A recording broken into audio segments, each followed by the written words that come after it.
사랑과 은혜가 충만하신 살아 역사하시는 아버지, 오늘도 저희들 말씀을 듣고 기도하기 위하여 이 시간에 나왔사오니 오늘도 주시는 말씀 안에서 아버지 앞에 응답받는 기도하는 귀하고 복된 중보의 기도회가 될 수 있도록 아버지 역사하여 주시옵소서. 감사드리며 거룩하신 예수님의 이름으로 기도드리옵나이다. 아멘. 예, 저희 말씀 한 구절 같이 상고하고 기도하도록 하겠습니다. 오늘 에스라 8장 18절 말씀입니다. 에스라 8장 18절 말씀. 이거는 다 찾아보셔야 되는 게 오늘 살펴볼 인물의 이름이 여기 기록되어 있는데요. 좀 이름이 어렵더라고요. 그래서 꼭 찾아서 같이 읽어보도록 하겠습니다. 에스라 8장 18절 말씀이에요. 다 찾으셨죠? 네, 에스라 8장 18절 말씀 같이 읽습니다. 자, 시작. 우리 하나님의 선한 손에 도우심을 입고 저희가 이스라엘의 손자 레위의 아들 말리의 자손 중에서 한 명철한 사람을 데려오고 또 세레비아와 그 아들들과 형제 18명과 그랬죠? 여기 중요한 사람 이름이 뭘까요? 어려운 이름 나오죠? 누가 나와요? 세레비아. 이름이 어렵더라고요. 그래서 오늘 이 인물에 대해서 살펴볼 건데요. 제목도 조금 어려워요. 제목이 뭐냐면 잘 적어보세요. 여호와께서 열을 가져오셨다. 열이라는 게요, 숫자 열이 아니라 이렇게 뜨거울 열자 있지요. 그래서 여호와께서 열을 가져오셨다. 제목이 왜 이렇지라고 생각할 수 있는데 제가 이 본문을 보고 한번 살펴보도록 하겠습니다. 이 오늘 에스라 8장 이 내용은요, 2차로 바벨론에서 귀환한 사람들을 기록하고 있어요. 2차에 누가 왔을까 그걸 기록을 하고 있는데 이 귀환한 레위인 중에 명철한 한 사람이 있었다라고 기록하고 있는 거예요. 근데 여기에 이름이 있어요, 없어요? 명철한 사람 누구라고 기록해야 되는데 이름이 없어요. 그냥 명철한 사람이 왔다, 레위인 중에. 그런데 우리가 보면은 이름은 나와 있지 않지만 명철한 사람 뒤에 우리가 살펴본 누구 이름이 나와요? 세레비아라는 사람의 이름이 나오는 것으로 보아서 이렇게 성경의 문맥 이렇게 읽어봤을 때 이 명철한 사람은 세레비아를 가리키는 것이구나라는 것을 알 수가 있어요. 그래서 오늘 이 세레비아의 인물을 살펴볼 건데, 그럼 이 세레비아는 어떤 인물일까 봤더니 2차 귀환할 때 레위인으로 기록되어 있지만 3차 귀환 때도 또다시 이름이 등장하고 있어요. 그러니까 2차 귀환 때 그리고 3차 귀환 때 이름이 등장하고 있다라는 걸 이제 성경을 통해서 알 수가 있습니다. 그러면 2차로 귀환했을 때의 목적을 가지고 왔거든요. 2차 귀환의 목적은 뭐냐면 1차 때 무엇을 지었죠? 성전을 지었어요. 그래서 지어진 성전, 이 성전을 중심으로 해서 하나님의 백성의 이제 나 혼자가 아니라 뭐가 생겼어요? 공동체가 생긴 거예요. 여기 앉아 계신 우리 권사님들도 공동체예요. 그러니까 성전을 중심으로 하나님의 언약의 백성의 공동체가 하나가 되는 것이 목적이었다. 그래서 공동체를 회복하는 것, 너 따로 나 따로, 네 말 내 말이 아니라 하나로 통일되는, 하나가 되는 그런 공동체의 회복이 성전을 중심으로 2차 귀환의 목적이었다라는 것을 알 수가 있어요. 자, 그러면 이 얘기는 뭐냐면 다시 생각해보면 성전은 지어졌지만 예배를 드리는 이러한 영적인 우리가 하나가 되지 못하고 있었다는 거예요. 그렇죠? 영적 공동체가 회복되지 못하고 있었구나라는 것을. 그러니까 성전이 있으면 당연히 하나가 돼야 되는데 그게 되지 않고 있었다라는 걸 알 수가 있습니다. 왜냐하면 백성들을 올바른 길로 인도해야 할 지도자들까지 뭘 했어요? 이방인과 통혼을 하기 시작했죠. 그렇죠. 이방인과 통혼을 하고 그다음에 자기에게 주어진 백성들도 점점 사명을 잃어가고 그러니까 이러한 상황이 되어 있었다는 거예요. 그래서 이거를 오늘날로 얘기하면 우리도 이 교회가 있을 때 이 안에서 예배드리는 성도들이 하나의 신앙으로 뭐 하는 거예요? 똘똘 뭉쳐서 하나가 돼야 되는 것이구나. 그것이 2차 귀환의 목적이었다라는 것을 알 수가 있습니다. 근데 하나가 되는 방법은 뭘까요? 영적인 회복의 방법은 뭘까요? 그것은 무엇이냐면 두 가지. 구속사 시리즈에는요 2가지로 기록하고 있어요. 무엇이냐면 제사의 회복. 가로하고 제사가 뭘까요? 오늘날 예배의 회복이에요. 제사가 회복되면 된다. 예배가 회복되면 된다. 그 두 번째는 말씀의 회복이에요. 말씀의 회복이 있어야 된다. 2가지를 설명하고 있는데요. 그런데 그러면 이 제사의 회복을 이루기 위해서는요, 성전의 제사에서 큰 역할을 감당해야 할 레위인들이 많이 귀환했어야 돼요. 성전에서 제사를 회복해야 되니까. 그런데 구속사 시리즈에 이렇게 돼 있어요. 레위인들이 1차 귀환할 때 이스라엘 백성들이 몇 명 귀환했었죠? 1차 때 49897 외우셨죠? 그래서 약 5만 명이 귀환을 한 거예요. 근데 그 중에 레위인이 몇 명이었을까요? 341명밖에 안 돼요. 341명만 성전의 제사를 회복해야 할 레위인들이 난 그냥 바벨론에 남겠다. 그래서 341명만 모였고요. 2차 때 이 명철한 사람이 돌아왔었잖아요. 근데 이 2차 때는 몇 명이 돌아왔냐면 38명밖에 없었어요. 38명. 그러니까는 돌아오지 않았던 레위인들의 마음은 성전 안에서 해야 할 일이 너무 많은 거예요. 가면은 또 성전 안에서 해야 할 일이 너무 많으니까 그 일이 너무 힘들다. 지금 내가 이 바벨론에서 닦아놓은 터전, 기반, 그냥 이 여기에서 안주하고 사는 것이 너무 좋다라는 생각으로 이제 남아 있었다라는 거죠. 자, 그런데 이렇게 작은 수가 돌아온 레위인의 남은 자의 수가 누가 있었다? 남은 자의 수에 아까 이름이 뭐였어요? 세레비아라는 인물이 있었다라는 것을 알 수가 있습니다. 그러니까는 이 세레비아의 마음에는요, 비록 바벨론에 있었지만 레위인으로서 하나님의 성전에서 감당해야 할 레위인의 사명을 잃어버리지 않고 산 거예요. 그러니까는 말씀하실 때 즉각 순종할 수 있는 거예요. 그러니까 그 사명을 잃어버리고 그 세상에 그냥 속해서 살다 보면 말씀하실 때 생각이 들어가고 계산이 들어가죠. 근데 늘 그 사명을 잃어버리지 않고 늘 하나님의 성전을 사모하고 늘 하나님의 뜻을 위해서 그 열정을 가지고 마음의 뜨거움을 가지고 살았던 사람은요, 말씀하실 때 즉각 순종할 수가 있었다라는 것을 알 수가 있습니다. 그러니까 자신의 삶의 목적을 잃어버리지 않은 거예요. 그러니까 여기서 알 수 있는 거는 우리도 보세요. 세월이 갈수록 뭘 잃어버릴까요? 세월이 갈수록 뭘 잃어버리세요? 그래서 주신 말씀도 잃어버리고 그다음 내가 살아가는 삶의 목적이 뭐지? 이것도 잃어버리고 나에게 주신 사명, 나에게 주신 언약, 나에게 주신 말씀 이거를 점점 잃어버리고 살 때가 많이 있다라는 거예요. 자, 그런데 여기에 이렇게 생각할 수가 있어요. 근데 약 14년 뒤에 무슨 사건이 벌어지죠? 14년 뒤에 3차 귀환이 이루어져요. 그러니까 2차 귀환 때 세레비아가 이렇게 귀환을 해서 와 있었는데요.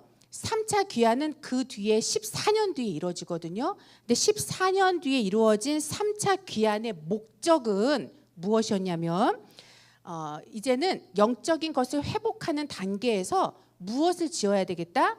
성벽을 재건하자. 그래서 성벽을 재건하고 무엇을 가르치는 것. 아까 이 바벨론에서 귀환해서 하나님의 백성, 언약의 공동체가 회복될 수 있는 것은 제사의 회복이죠. 예배 회복이죠. 레위인들이 많이 왔어야 되고, 그 다음에 말씀의 회복이라 그랬어요. 그래서 3차 귀환 때는 율법을 가르치기 시작했어요. 성벽을 재건하고 율법을 가르치기 시작했다. 그러니까 이 공동체가 하나가 될 수 있는 유일한 방법은 뭐기 때문이에요? 오직 말씀이기 때문이에요. 그래서 율법을 가르치기 시작했어요. 자, 그래서 이렇게 생각할 수 있죠. 성벽이 이제 재건됐어요. 그러면은 책을 보시면요, 성벽을 재건하고 나서요, 이제 내가 어디에서 살아야 되지라고 거주지를 막 배치하고, 그다음에 성벽을 지었으니 하나님께 드리는 봉헌도 해야 되고 낙성식도 해야 되고 이러한 일들이 분주하게 일어나요. 그런데 성경을 보면은 그런 육적인 준비를 하기에 앞서서, 분주함에 앞서서 뭘 먼저 했느냐? 하나님의 말씀인 율법을 백성들의 귀에 가르치기 시작했다는 거예요. 그러니까 이것이 뭐냐면 한번 보세요. 느헤미야 8장 3절 말씀 적어 놓으세요. 느헤미야 8장 3절 말씀에 보시면요, 그러니까 회복의 중심에는 결국은 말씀이 있는 건데, 자, 느헤미야 8장 3절에 보시면 그러니까 백성들 앞에서 율법책을 낭독한 사람이 누굴까요? 읽게 한 사람이 에스라 선지자인데요. 근데 그 에스라 선지자 곁에 세레비야라는 이 레위인이 서 있었던 거예요. 근데 이 레위인이 역시 율법책을 백성들에게 가르쳤어요, 함께. 자, 느헤미야 8장 3절에 보시면, 그래서 율법책이 들리자 백성들이, 모든 백성이 그 율법책에 귀를 기울였다, 이렇게 적혀 있어요. 저는요, 이 구절을 읽으면서 그냥 이렇게 우리는 그냥 읽었는데, 이 구속사 시리즈가 나오면서부터 그러니까 이 모든 상황 속에서 백성들 전체가 이 율법책에 그 귀를 기울였다는 그 자세가, 그 상황이 얼마나 이렇게 감격스럽고 뜨거울까, 이게 막 현장에 막 느껴지더라고요. 근데 요거를 원문으로 직역하면 뭐로 돼 있냐면은, 모든 백성의 귀가 그 율법책에 있었다. 그러니까 백성들의 귀가 다른 것에 있지 않은 거예요. 성벽을 재건하고 나서 다른 것에 귀를 기울이지 않고 오직 하나님의 말씀에 그 귀를 두었다는 거예요. 이거를 말씀하고 있어요. 근데 어느 정도로 이 율법책을 읽었냐면, 그 뒤에 느헤미야 8장 3절 쭉 읽어보면 이렇게 돼 있어요. 수문학 광장에서 새벽부터 정오까지 읽었대요. 자, 그러니까 모든 백성이 언제부터 모인 거예요? 새벽부터 모였고, 정오는 이제 날이 밝아서 율법책을 읽을 수 있을 정도로 빛이 밝아올 때 율법책을 낭독하고 읽은 거예요. 자, 그런데 그 에스라가 그렇게 읽을 때 그 곁에 누가 있었다? 세레비야가 있었고, 백성들이 그 에스라의 읽은 말씀을 이해할 수 있도록 또다시 세레비야라는 인물이 그 율법책을 백성들에게 또다시 이렇게 이해시키면서 읽어줬다는 거예요. 이렇게 낭독을 해줬다는 거예요. 자, 그러면 참고로 적어놓으세요. 느헤미야 8장 7절 말씀에 있어요. 느헤미야 8장 7절 말씀에 제가 읽어드릴게요. 여기 예수아와 바니와 세레비야와 이렇게 이름이 나오거든요. 근데 8절에 보니까 이렇게 돼 있죠. 하나님의 율법책을 낭독하고 그 뜻을 해석하여 백성으로 그 낭독한 것을 다 깨닫게 하매, 백성이 율법의 말씀을 듣고 다 우는지라. 그러니까 세레비야의 말씀을 듣고 백성들이 말씀을 깨닫고, 9절에 보니까 뭐라고 돼 있어요? 다 울었다라고 말씀하고 있어요. 눈물은 곧 회개를 상징하죠. 그러니까 말씀을 통해서 회개 역사가 일어나게 한 게 바로 세레비야의 사명이었다는 거예요. 자, 그러면 여기서 결론적으로 말씀을 드리면 보세요. 세레비야라는 이름의 뜻이 뭐냐면요, 많이 이야기를 했지만 요거 하나만 기억하시면 돼요. 세레비야의 이름의 뜻은 오늘의 제목이에요. 이 뭐였어요? 여호와께서 열을 가져오셨다. 자, 그러니까 세레비야가 이렇게 자기의 사명을 잃어버리지 않고, 비록 바벨론에 살았지만 하나님의 말씀을 잃어버리지 않고, 자기의 사명을 잃어버리지 않고, 내 삶의 목적은 돌아가는 거다, 예루살렘을 향해 가는 거다. 우리도 그러잖아요. 영생의 말씀이 있는데 그 말씀을 붙잡고 가는 거잖아요. 그러니까는 그 사명, 삶의 목적을 잃어버리지 않을 수 있었던 거. 그리고 돌아와서도 백성들을 깨닫게 하고 말씀 편에서 백성들과 함께 그 공동체 회복을 이뤄갈 수 있었던 것은, 공동체를 하나로 만드는 말씀의 사역을 감당할 수 있었던 것은 하나님께서 하나님의 열, 하나님의 뜨거움을 세레비야에게 가져오셨기 때문이에요. 너무 중요한 말씀이죠. 그러니까 우리는 이렇게 생각해요. 나의 열심, 내가 하니까, 내가 잘하니까, 나는 뭐 힘 있고 능력이 있으니까, 난 추진력도 있어, 계획도 잘해, 이러죠? 아니에요. 우리가 할 수 있는 것은 뭐기 때문이에요? 하나님이 우리에게 뜨거움을 가져오시기 때문에 감당할 수가 있는 거예요. 그러니까 이 자리에서 우리가 기도할 수 있는 것도 정말 하나님께서 우리에게 그 열을 가져오셨기 때문에 이 자리를 잊지 않고 나오신다는 거죠. 자, 그래서 이 세레비야가 하나님의 말씀을 듣고 그것을 백성들에게 전달해서, 그러면은 결국은 말씀을 전달했지만 세레비야가 백성들에게 전달한 건 뭘까요? 자신 속에 있는 하나님의 열을, 하나님의 뜨거움을 이스라엘 백성들에게 전달한 거예요. 그렇죠? 그 열을 전달한 거예요. 그래서 그 열이, 그 뜨거움이 백성들에게 성령으로 역사해서 회개의 역사가 일어날 수 있었다는 거. 그럼 여기서 우리가 생각할 수 있는 게 뭘까요? 우리는 지금 무엇을 전달하고 있느냐라는 거예요. 우리 각자가 지금 이 공동체 안에서, 우리가 평강제일교회호라는 이 공동체 안에서 우리가 지금 회복을 갈망하고 부흥을 원하고 있지만, 우리가 결국은 세레비야처럼 말씀, 율법책, 에스라의 말씀의 지도자 옆에서, 그렇죠? 하나님의 옆에서, 말씀 옆에서 그 말씀을, 그 뜨거움을 우리 각자에게, 주위에 있는 사람들에게 그 말씀을 전달하고 그 뜨거움을 전달하고 있느냐, 아니면 어디서 듣고 온 소리, 모모가 그렇대, 모모가 그렇대가 뭐가 될까요? 나중에 그렇대가 돼요. 그러니까 사람의 말을 전달하고 있는 것이 아니냐라는 거죠. 그러니까 우리가 무엇을 전달하고 있느냐가 굉장히 중요하다는 걸 말씀해주고 있습니다. 그래서 에스라 8장 16절 말씀해 보시면요, 아까 세레비야는 무슨 사람이라 그랬어요? 명철한 사람이라 그랬죠. 명철한 사람. 이 명철한이란 뜻이요, 많이 들어보셨을 거예요. 너희는 생각하라. 그게 무슨 단어죠? 신명기서에 많이 있었죠. 우리 신명기 32장 7절에도 생각하라, 이거 히브리어로 하나 배우셨어요. 빈, 이 단어예요. 세레비야는 생각하는 사람이에요. 생각하다, 분별하다, 이해하다, 신중하다는 뜻이에요. 이 빈이라는 건요, 그냥 생각만 하는 게 아니라 분별해요.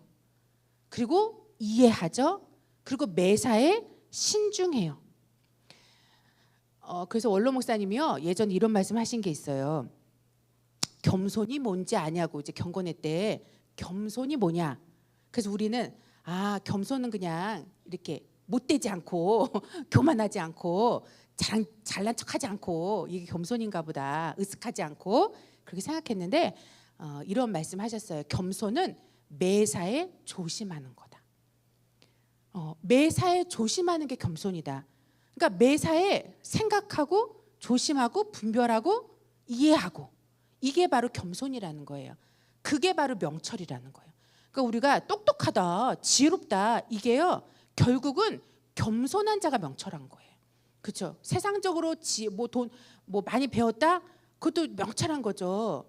그렇죠? 근데 그것이 하나님 편에서 사용됐을 때 진짜 명철한 거죠. 그러니까 이렇게 우리도, 그러니까 매사에 하나님의 말씀 받아서 우리가 이렇게 함부로 말하지 않고, 그렇죠? 신중한 거, 함부로 행동하지 않고, 그러니까 매사에 신중하고 생각하고 이러는 가운데서요, 우리 오늘 이 자리에 모이신 우리 권사님들이요, 하나님께서 주신, 정말 아버지께서 주신, 우리에게 부어주신 그 열.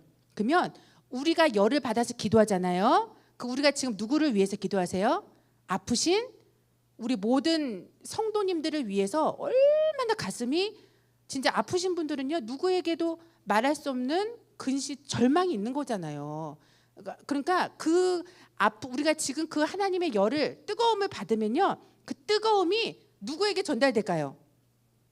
중보 기도를 통해서요, 그 모든 우리 아프신 성도님들에게 다 전달되는 거예요. 그러면 치유는 뭐가 될까요? 그 뜨거운 불로 치유되는 거예요. 성령의 불로. 그러니까 오늘 그런 마음을 가지고 나는 오늘 누구다? 세례받아. 하나님께서 주신 이 열을 가지고, 뜨거움을 가지고 중보 기도할 때 내가 지금 여기에 있는, 나눠드렸죠? 여기에 있는 모든 분들을 위해서 기도할 때 이분들에게 하나님의 열, 뜨거움이 다 전달돼서 성령의 별로 치유받는 그런 역사가 있을 줄로 믿습니다. 이제 이런 마음 가지시고요, 우리가 함께 우리 주일 중보기도 하겠습니다.